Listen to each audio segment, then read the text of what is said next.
channel. It's your girl Nikaboo, and if you are new, please hit that subscribe button down below, and please remember, y'all, to turn on that post notification bell so you can never miss a post from me. And also just welcome to today's a new video. Stay tuned, you guys. Back to my channel. It's your girl Nikaboo. Thanks for tuning in once again for yet another video. It's gonna be a whole different topic. Yes, it's relating to mom life, but it's not the average topic that you hear a lot of mothers talk about, or a lot of females even talk about, because they're not really aware of it. They don't know what it is. So today we're actually going to be talking about PCOS, which is actually polycystic ovarian syndrome. A lot of persons are like, polycystic ovarian syndrome, what the hell is that? Like, I didn't even know that even exists. Yes,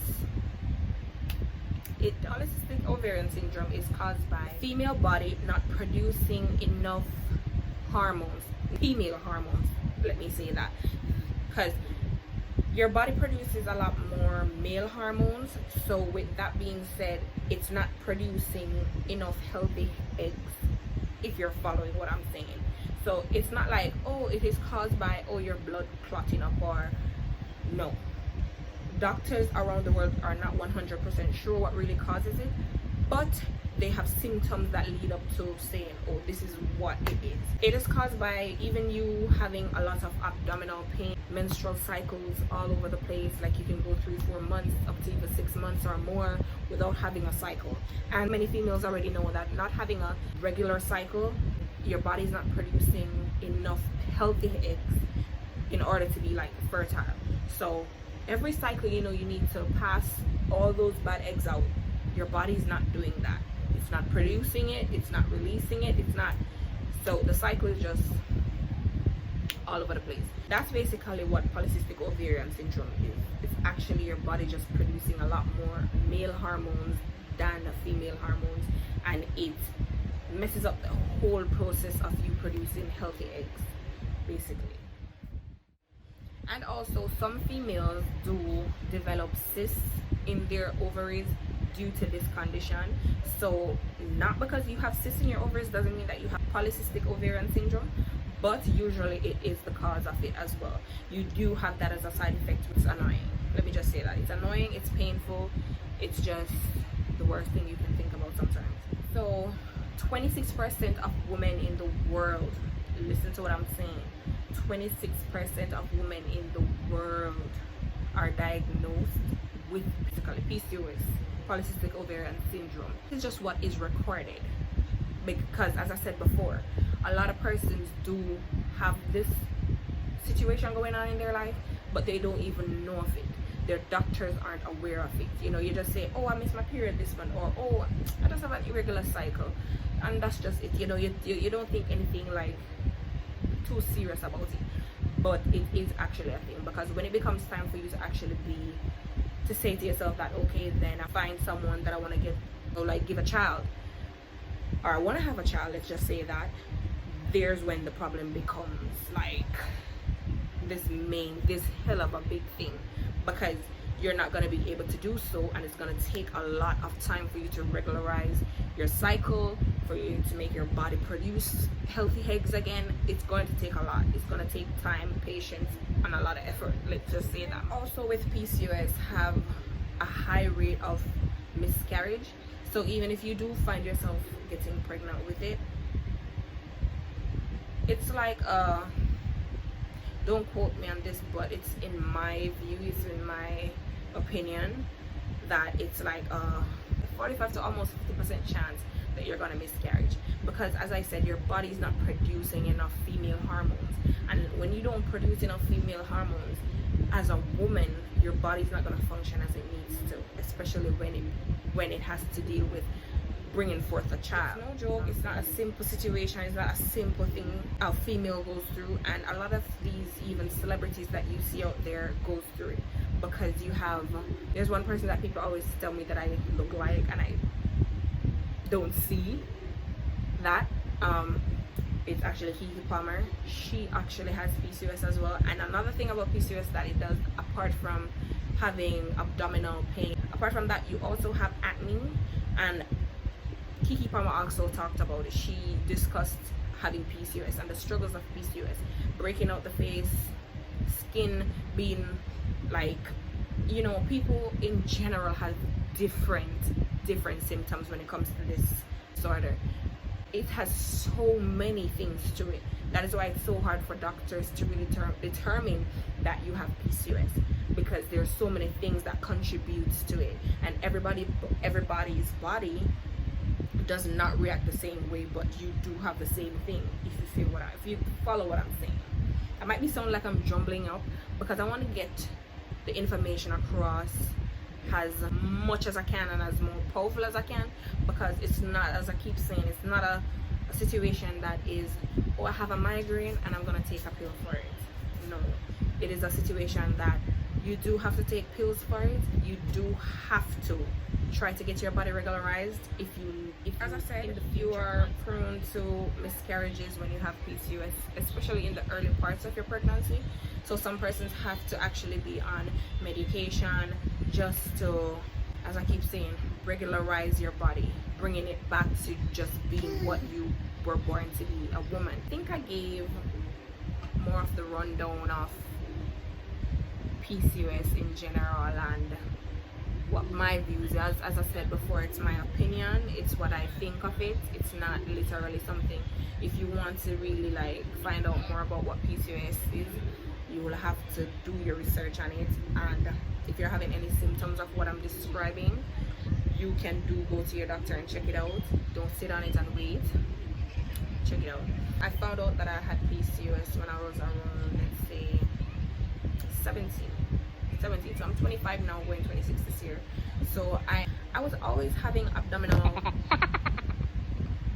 trust me, if you're hearing any noise. Okay, so this is when you know you have a toddler in the room and you're trying to video and it's just not working out. But continue.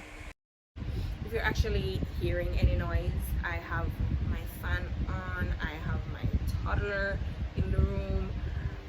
So yeah, excuse me from if the audio might not be up to standard as how I would want it even to be. And again, as I said, my fan is in the background. I'm hot. It's in Jamaica. I'm pregnant.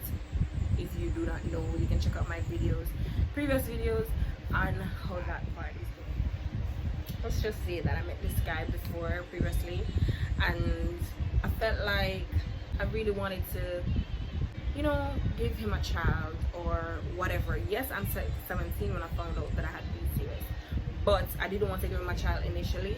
Let's just say that, because I was young. But when I turned like 19, 20, I realized that, you know, I'm just gonna be real. I could just like go raw, you know, whatever.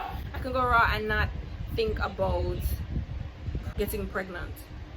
And that was what I thought in my head at the time. And then, you know, I was young, so I didn't really understood what was going on. And again, as I said, a lot of persons just don't know about PCOS. So imagine me, 17 years old, I have no clue. So I went to the doctor and I was having a lot of cramps. She told me, you know, she did her test, she did her examination, and she told me to go and do an ultrasound. When I did the ultrasound now, that's when I found out that I had a lot of cysts around my ovaries, or in my ovaries, whatever. And when she was explaining to me what PCOS was, I was like, what? Okay, it's like you don't take it that serious until you realize that when she said to me, your chances of having a child are very slim, you know, and I was like, damn.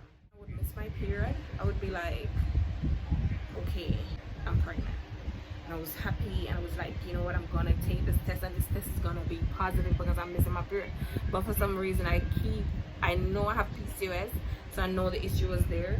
And every time it's like the period would come like 2 months late, 2.5 months late, and I'm like, I'm here thinking that I'm pregnant. I'm here thinking that I'm gonna give this man the baby that I want to give him, and when I found out, no, I'm not even close. With that, I had to go back to my doctor, and I was like, okay, I'm getting older now, and I think I need to try to figure out how to regularize it. In my previous video that I posted before, there was a comment, so persons texting me on Instagram as well, stating like, asking what did I take for my PCOS situation, what was given onto me.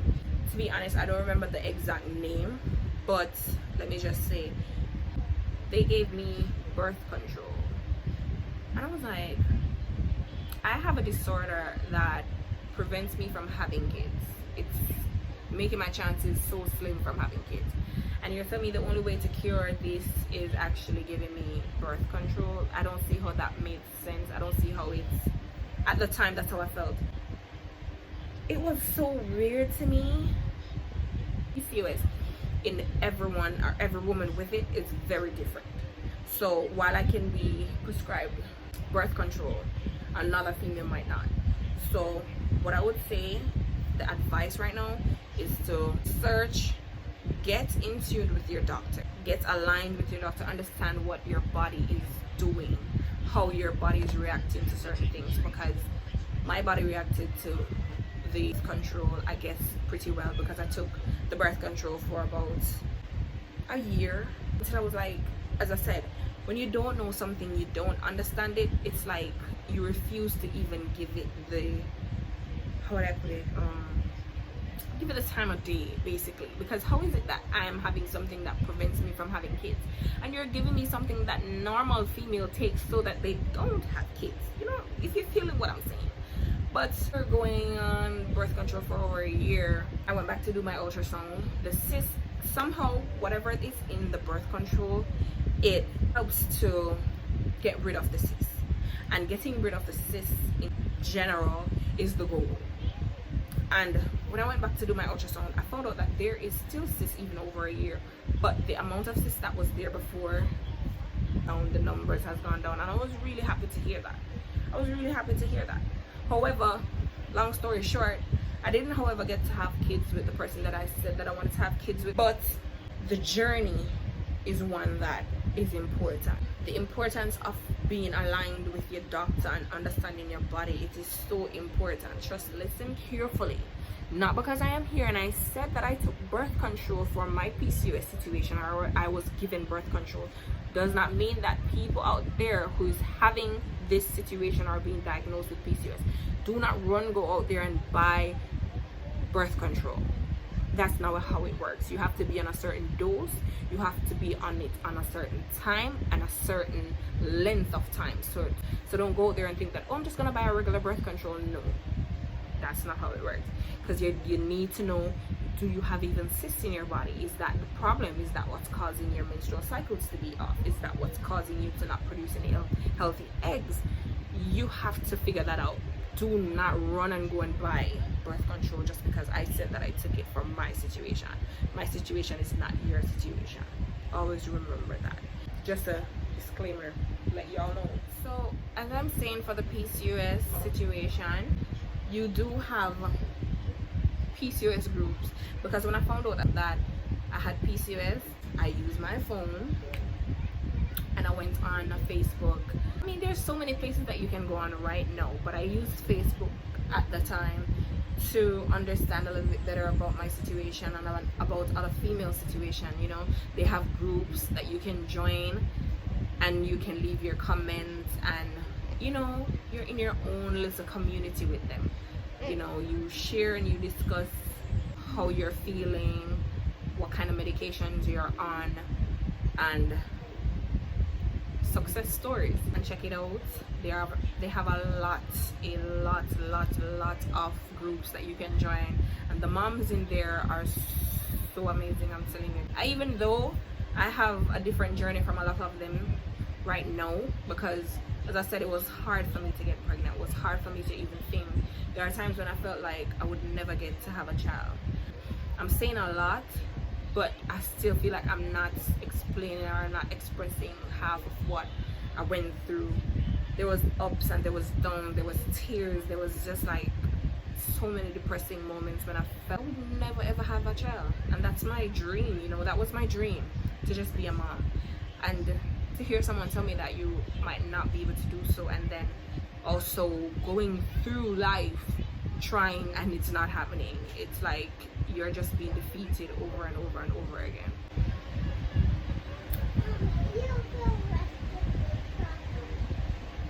People who actually are going through PCOS, people who have PCOS, let's just say that, and going through the depressing stage, I would advise just to join those groups on Facebook, because they'll help you go through the phases that you're going through. You can share your stories, because sometimes you feel like you don't have any friends, or you don't want to disclose with your friends, and a lot of those persons, you're not going to see them, and it's always better to talk to people that you might not be able to see sometimes, because you'll express yourself a little bit better. Sometimes if you really want to, you'll be able to. God damn it, not again!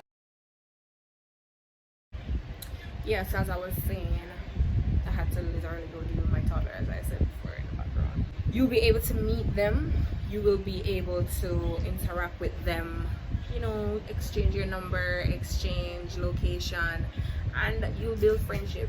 And that's important when you're going through a depressing state, in any form of depression, because it doesn't have to be based on PCOS situation. But once you're feeling down, sometimes you can really go and join groups. Just join the group. You don't, at first you don't have to say anything in the group, but you can read the stories, because there's down stories and there's also like success stories. Because after PCOS, there's also a group that you join after that, finding out you have PCOS. So you join the group PCOS, learn about it, share your experience, share your views, and then you join the TCC when you finally feel like it's time for you to actually try to get pregnant. And then after that, there's also another group that you can join too, that is the rainbow group, which you get your rainbow baby after trying for so long. And as I said before, there's a lot of mothers out there who have miscarriages based on PCOS. But it's a beautiful journey. It's worth opening up about it. And here I am giving my testimony, telling you guys that yeah, I have PCOS, and I still even do have PCOS, because I do still have cysts in my ovaries, but they're not like that crazy, and my cycle has somewhat gotten a little bit better. And my last situations where I missed my period, just I have to take a test, and when I take the test, I'm pregnant. So people, do be mindful.